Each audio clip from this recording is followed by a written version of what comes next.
Every gamer had a video game they loved as a kid. Whether your favorite was the simple dopamine rush of Tetris, or the high-octane action of Gears of War or Halo, if you picked up even one controller in your youth, there was a pretty high chance that the first game you ever played would define your taste and interest in the industry as a whole.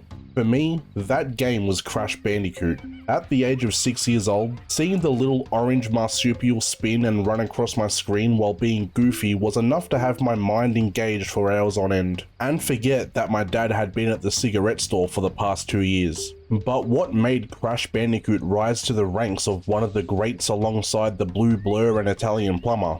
Was it the amazing level design of the 90s? The concept of being an entirely new console that only required 2 hands to use the controller instead of 3?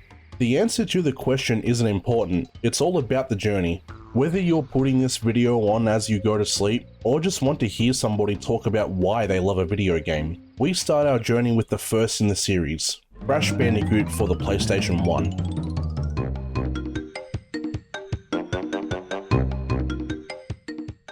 Crash's adventure begins in a lab on the highest point of Cortex Island, one of 3 islands part of the Wampa Islands that are settled in the southeast of Australia, pretty much replacing Tasmania in its entirety, which if you're Australian, you know that's more of a gain than a loss in any capacity. The opening cutscene honestly does a great job of not only setting the story, but also the tone of the main overarching villain of the series, Neo Cortex. From the get-go, he's shown as a crazed scientist who's using the native animals to experiment on for world domination, which was even a massive cliche back then when you compare him with the likes of Dr. Robotnik from Sonic or Dr. Wile from Mega Man. But I feel like Cortex come in just before the cliche was slowly dying off, which is why he was spared from general public disapproval.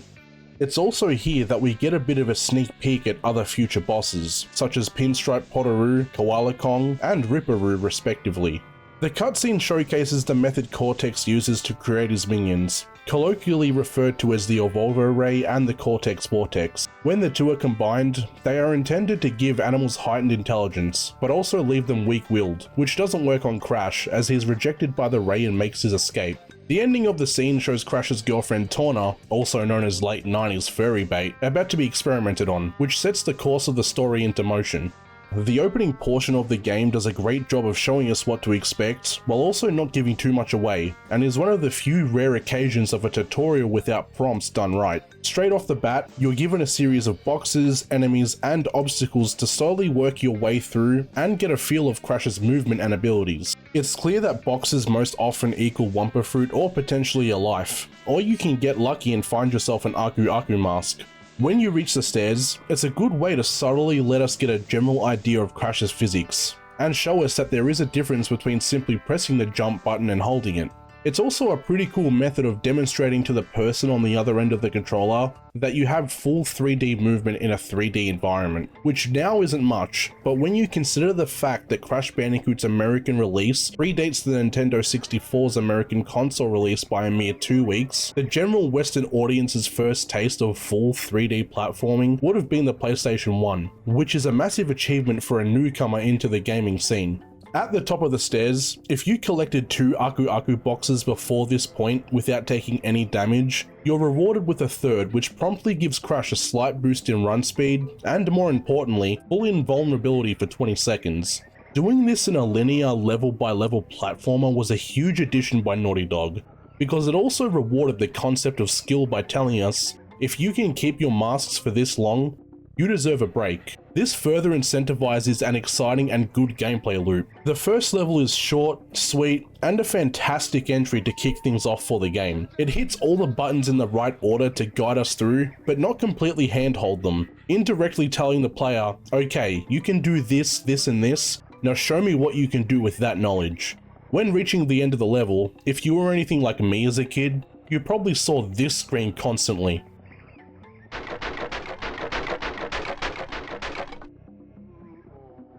Seeing this screen was intriguing as a child, at least it was for me. It essentially showed that even though you passed, you weren't completely done yet, and if you wanted to see something more, you need to collect every box across all 32 stages. This really set up the games for their future in the landscape, because this screen right here showed that Crash Bandicoot wasn't just your run-of-the-mill platformer, it was something more.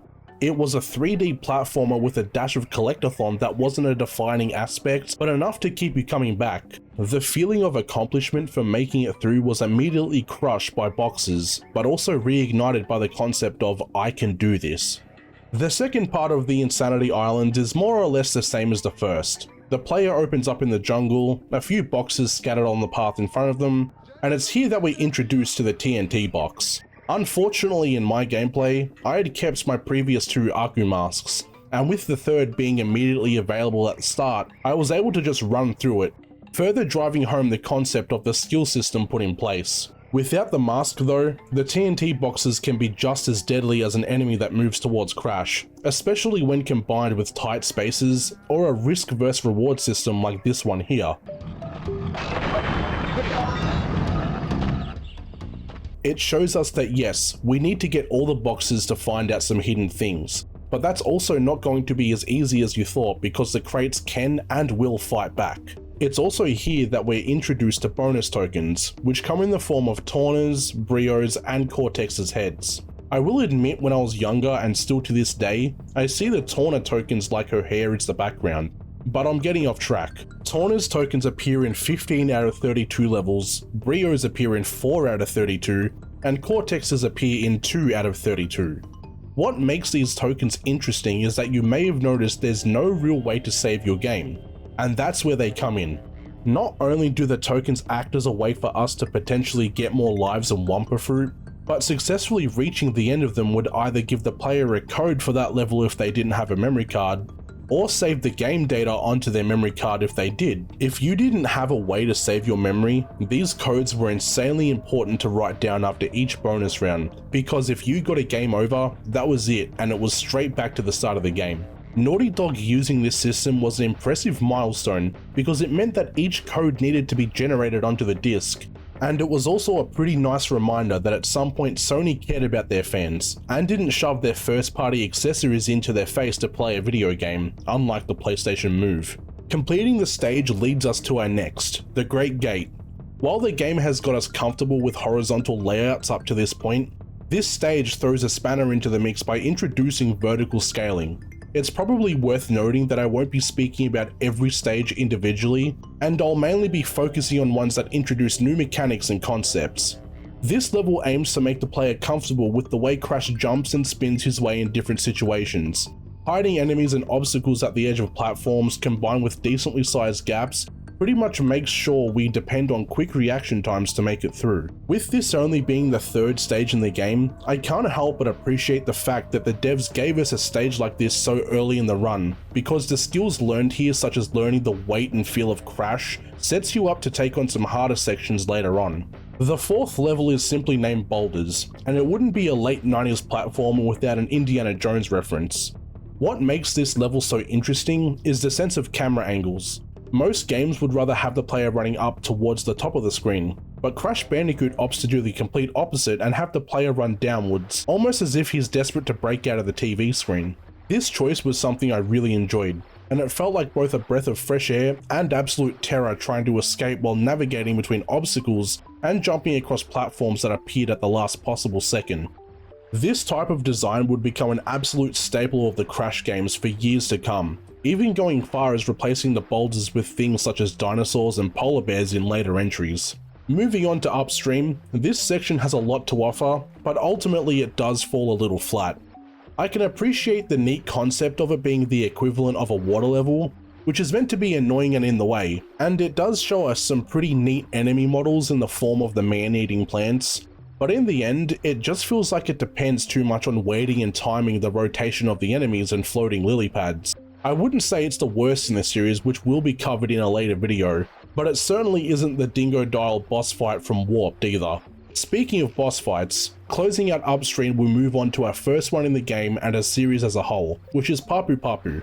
I loved this boss battle as a kid. It's simplistic enough that a kid could beat it, but once again depends on the concept of timing and jumping to deal damage. Papu Papu's entire personality is pretty much described as being neutral throughout the series, with the only inclination of him being inherently evil is based on the fact that he's associated with Uka Uka, which isn't even mentioned until Crash Bash. I'm also a big fan of Papu Papu's design. It fits the theme of the islands, and is obviously closed off from the rest of modern civilization. The stage I want to discuss next is a personal favourite of mine, which is Hog Wild. I cannot begin to describe how long I was stuck on this stage when I was younger. This was also at a time when I didn't know the save codes were a thing, nor did I have a memory card, so you can only imagine how many hours I spent staring at the game over screen, determined to beat the stage. Thrash rides a wild hog while jumping over pits, bouncing off of drums, and avoiding native tribespeople. The fast-paced action combined with the goofy aspect of an animal riding on another animal in a cartoony way really just tickled the ADHD in my brain, which I'll never forget. Just like Boulders, this concept would once again go on to become a mainstay in future games of the series. Once we're done here, we pass through another rendition of the Great Gate and Upstream, and we meet the second boss, Ripperoo. Ripperoo's design and execution are nothing short of excellent. Being based on an animal that has bouncing as its primary mode of transportation, the concept artists of this fight really thought to themselves, what if we take a kangaroo, made it psychotic, and turned it blue? And it paid off. The difficulty in boss fights does begin to ramp up with this one, as not only do we need to time Ripper's jumps, but we also need to time the TNT crates to explode where he lands in order to deal damage. After each portion of his health bar is knocked down, each stage gets faster and faster, which adds to the panic and erraticness which matches his personality perfectly. Taking down Ripperoo segues us right into our next series of stages, with the first being the Lost City. The general level design of the Lost City is, in my personal opinion, one of the greatest in early modern gaming. The look and feel of the environment can be initially perceived as being a bit of an outlier, since the player has spent most of the game so far spinning through jungles and climbing giant gates. But the level truly does come into its own once you appreciate the introduction of new enemy types, such as flying bats and jumping lizards, which require us to think about how we want to approach the path set out in front of us. In conjunction with the music, it does an amazing job of setting the tone and mood that says, yes, we are traversing through an ancient city that has been untouched by human hands, and there are things here that call it home.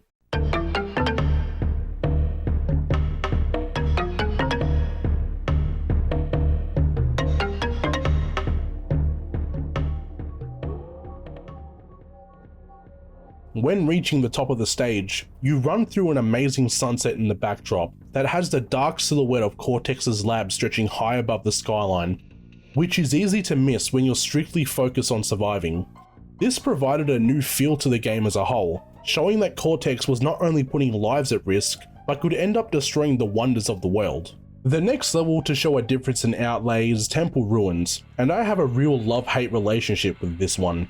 Remember how earlier in the video I said Insanity Beach has a great way of setting up the movement in a 3D space? Yeah, well, I lied, because this stage does it exceptionally well.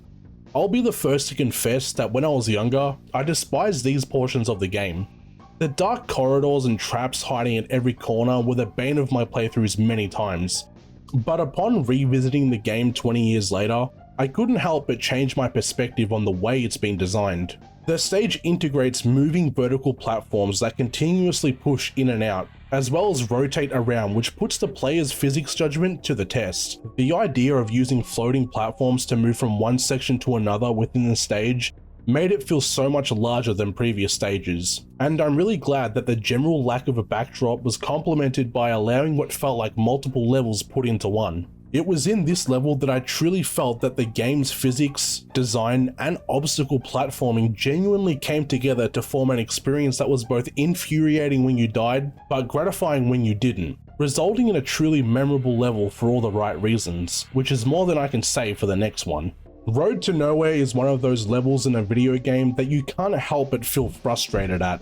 It opens up with us facing the entrance of a bridge and no other option but to go forward, and as soon as you step on the first plank that looks different to the others, it immediately breaks, pretty much telling the player this isn't going to be your average walk in the park. The camera is also more of an enemy than an ally in these types of levels, being set in an awkward angle that just feels like it slightly skews your depth perception when jumping between platforms, which is a shame considering how well done the camera was in Boulders.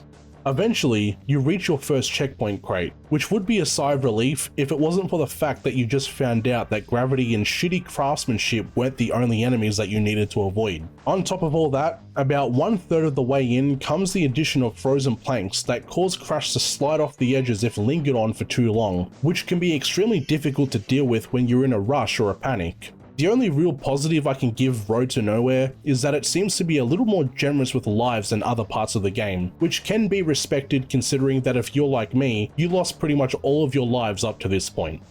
The next batch of levels are nothing new to what we've seen before, both being redesigns of the Lost City and boulders, and it's not too long until we arrive at the third boss stage. Koala Kong's fight at its core is easy to manage, and I do like the concept of the character being a jacked up, roided out koala, when in fact koalas are known to be notoriously lazy wildlife that sleep up to 20 hours a day. The moveset given to the boss is just him hurling hunks of rock at us while TNT falls out of the roof for some reason, giving us a few obstacles to avoid until he's exhausted from throwing stuff. The only defense he has is the minecarts that roll through, which can block us from spinning the rocks back at him, which entails restarting that phase. As with the other bosses, each phase gets progressively faster and a little more difficult, with up to 2 TNT crates falling from the roof and more minecarts appearing to defend him. Beating him marks the end of the second third of the game, and brings us to the last island being Cortex Island. The first level of this island was one that really blew me away, and just like the Lost City, is a definite outlier for good reason. Heavy machinery is the first time we get to see just a smidge of what Cortex is capable of in the grand scheme of things. Compared to the rest of the islands, which once again have simply been temples, beaches and jungles, this stage is an instant throw into the frying pan, based on the fact that it's a complete factory complex. Riddled with robotic turtles, hot and cold pipes, and giant steam valves that hiss randomly, it can throw off the player and force us to evolve our playstyle in a way that not only needs to be fast, but also needs to be precise. The backdrop is also a dull brown and yellow palette, which contrasts well with Crash's bright orange and blue. The background also features numerous toxic waste pipes that aren't exactly the most sanitary, supporting my earlier statement about the Lost City being lost to time if Cortex were ever to succeed in his goals. The odd soundtrack for this level also serves to be more of an annoyance here. While it is catchy, it just seems random and out of tune compared to the rest of the game.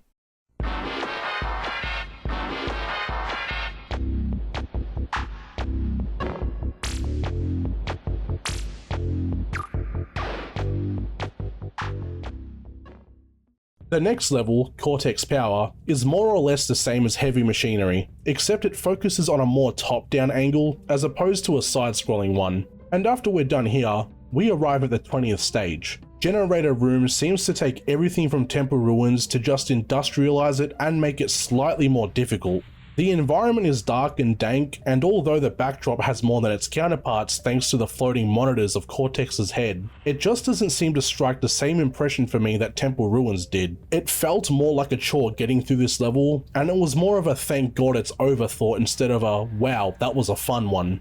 I will say that the remake handles this stage a lot better in terms of its design and aesthetics, but that's left for another video. The next level, Toxic Waste, is one I don't really have too much to say about, but wanted to briefly touch upon it because it does introduce a new enemy type in the form of one of Pinstripe's minions. This was a surprise because most games at this point, especially in the 90s, have already set up their base enemy types that the player would run into, and in the best case scenarios in other games, those types are just variations of ones introduced earlier. Closing out Toxic Waste brings us to our fourth boss, Pinstripe Portaroo. I'm just going to acknowledge that even as an Australian, I had no idea that a Portaroo was even a thing. I grew up thinking that Pinstripe was some weird dingo looking thing, and it wasn't until I was a grown-ass adult revisiting the series for this video that I found out that the animal is in fact very much real. All jokes aside, I'm not too sure how to feel about Pinstripe, based on the fact that he is very clearly a rip-off of the typical 80s American gangster stereotype. I feel that up to this point, all the bosses had been somewhat original and had their own flair about them. Even though you can have your reservations about Koala Kong being a parody of Donkey Kong, Papu Papu and Ripperoo were pretty unique concepts, whereas Pinstripe picked up the gangster cliche and ran with it. This is made clear with his only moveset being able to jump around the room with a Tommy gun, shooting it towards Crash in a crazed fashion, and with our only defense being hiding behind broken couches and taking our opportunity to strike when his gun is jammed. While other bosses had some sort of extra gimmick to them in between phases that added to the difficulty, the only buff that Pinstripe gets here is that he can unjam his gun a little faster, which is kind of redundant once you've figured out the pattern. Overall, the fight is pretty dissatisfactory and not one that stands out to me, at least on a personal level. Finishing the fight off leads us through another infuriating clone of Road to Nowhere, and after a few broken controllers later, we enter a level that makes us regret breaking our controllers on the high road. In the Japanese version, Slippery Climb and Sunset Vista swapped positioning on the map, which I really wish was present in the Western release. Putting two insanely difficult levels side by side was something that led me to wonder what the fuck Naughty Dog was thinking. While I understand wanting to ingrain the idea of you're almost nearing the end of the game is one that has been in video games since their inception, it really misses the mark here. Slippery Climb is just an absolute beast of a stage that aims to throw everything you've learned under the bus and tell you to do it differently. While the rotating platforms are manageable, stairs that disappear as soon as you jump on them because you timed your jump 2 frames too late are severely rage-inducing. When you combine those two and throw various large gaps with numerous enemies you need to use as platforms in between them, it was this level that told me that if anyone in primary school told you they beat the game, they were a damn liar. I wouldn't say that this level is a bad one. It does a good job of letting you know that you're getting better at the game, but the fact that it was placed right next to something like the high road is just enough to leave a bitter taste in your mouth at the bullshit you put through back to back.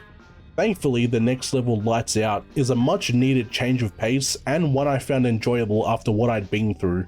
This stage is one of the last that adds a new mechanic to guide us in traversing through the level, which once again is something I'm grateful for being so late into the game, and it shows that love was put into the game until at least the very end to some extent. The path ahead of the player is completely pitch black, with no other way to see in front of you. But scattered throughout are various Aku Aku masks that provide light for just long enough to reach the next. It supplies us with a sense of urgency, with the idea of I need to go fast or I will die, and it felt good to just mindlessly jump across platforms instead of sitting there for 30 seconds timing where I needed to land. Exiting the level takes us through the Jaws of Darkness and Castle Machinery, which are practically the same as the Lost City and Heavy Machinery, and we close them out with the second last boss fight, Nitrous Brio. Interestingly enough, Brio is the only one of the N crew to not have his name abbreviated like Engine, which makes sense considering that his name would be a play on the word embryo, which I imagine would have made for a lot of awkward dinner discussions. His design is honestly great, and is a clear reference to Frankenstein's monster, and I was disappointed to not see him return in any sequels until Crash to Insanity, which arguably isn't even him. This is probably one of my favourite fights in the entire series. Reaching near the end of your adventure and going up against the final minion between you and the main villain has always been such a cool concept to me, especially when it's in the form of a boss battle. Kicking it off by smashing a bunch of green vials on the ground, Nitrous chooses to let his creations fight against Crash instead of fighting himself, with each blob representing a piece of his health bar, which is also the biggest in the game. Between these phases, he'll also throw pink vials towards wherever Crash is standing, making sure we can't simply stand in one place and avoid any damage. Throughout the fight, he'll throw down more and more blobs each time until he's low on mixture, which he'll then use on himself to transform into a hulking mass of pure enraged testosterone. This portion of the game always confused me when I was younger, because I genuinely thought I couldn't attack him in this form until I realized I could use the stones to jump on his head. Doing this 3 more times renders him defeated, allowing us to move on to the lab. The final level of the game is a fantastic way to wrap everything up nicely and gives the aura that we're about to be finished with our adventure. Running through the stage requires us to stop and think about our next action thanks to the large pits, electrifying traps, and timed flooring that can disappear if left too long. This is a good way of allowing the player to take everything in because we need to stop and wait to progress. We do run into the cliche of one of the first enemies we see is an enemy we just beat in a boss fight, but it's the first and only time the game does it, and it's been saved right up until the very end, which can be forgiven. The slow pace of the level is one to be appreciated, and by the time we get to the end, we truly feel ready to take on Cortex. Climbing to the top of Cortex's blimp, our journey is ready to come to an end. We'd taken down everything the mad scientist had thrown against us to make it to this point, and truth be told, it is a rather enjoyable boss battle. Cortex's main attack comes directly from his zap gun, which shoots us with purple, green, and blue coloured balls of lightning. All three of them damage Crash, but they also each have a gimmick. The purple ones are simply avoided to not take damage, while the green ones can be spun back towards Cortex to do damage against him, and the blue ones force Crash to move around in hopes of running into a purple orb. Cortex himself only has 4 phases of health, and as usual each phase scales in difficulty. The second and third phases require Crash to combine at least 2 green orbs to deal damage, while for some reason the final phase only requires 1 orb to finish the fight. The overall battle is designed pretty well, and showcases that Cortex is a lot more than a face on a monitor. He's a scientist trying to put an end to his creation by any means necessary. As the credits roll, Crash and Torna ride off into the sunset on top of the blimp, and the first of Crash's many adventures come to a close. I think by today's standards, the first Crash game definitely holds up. I don't think it would be appealing to today's young kids now that they have their iPads and their iPhones, but I feel the game itself would really strike a chord with teens who want to experience their dad's favourite childhood game, or maybe just want a retro feel for a game that isn't the pixelated 80s Mario titles. Crash's main flaw lies within its level design, specifically the difficulty of its designs. There's no denying that at the time, it was revolutionary and truly felt ahead of its time, but ultimately, the poor jumping and depth perception of Crash's jumps, combined with the notorious enemy placement on some stages, just felt unfair. This is remedied a lot in later games, even starting with the sequel, which I'll be covering pretty soon. If you're also wondering why I didn't cover levels such as the Great Hall, it was mainly because they were blocked behind a true ending requirement, which was something I wasn't too interested in doing when you consider that to get the true ending, you need to complete every single level without dying once.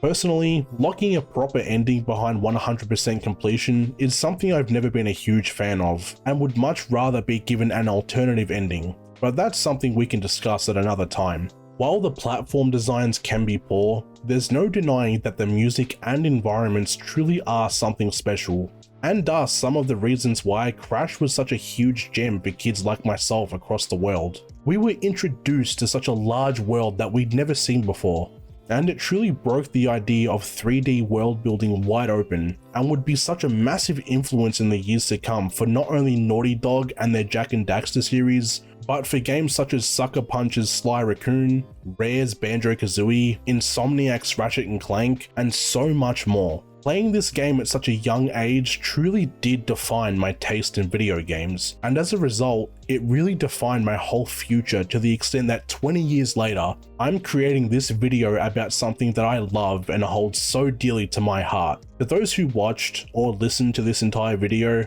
I thank you. This is the first of many retrospectives I plan to put out on the channel, and I hope you enjoyed just listening to me speak about a game that I enjoyed for the last however long. As a final note, I just want to say that the gameplay for these retrospectives are all done over on my Twitch channel, which you can find in the description. Thank you all so very much for watching, and I'll see you all next time.